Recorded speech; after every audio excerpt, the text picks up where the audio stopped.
Hello Acho, let's set a given question. The question says a particle is doing simple harmonic motion of amplitude 0.06 meter and temperature 3.14 second. The maximum velocity of the particle is dash centimeter per second.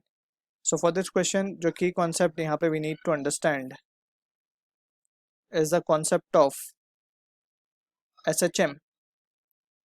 So जब हम SHM की बात कर रहे हैं basically, so इसमें जो equation we need to understand, that is the velocity equation which is given by v equal to omega under root of a square minus of x square.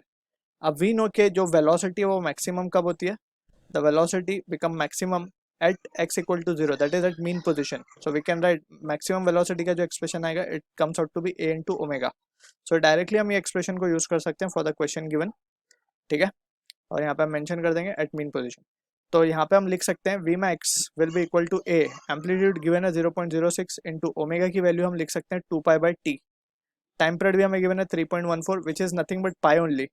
तो we can write 0.06 into 2 pi upon pi लिख सकते हैं. तो ये cancel and this value comes out to be 0.12 metre पर second, और इसी को सेंटीमीटर पर सेकेंड में 12 सेंटीमीटर पर सेकेंड हम लिख सकते हैं. सो 12 will be the answer for this. I hope you understood the solution. All the best.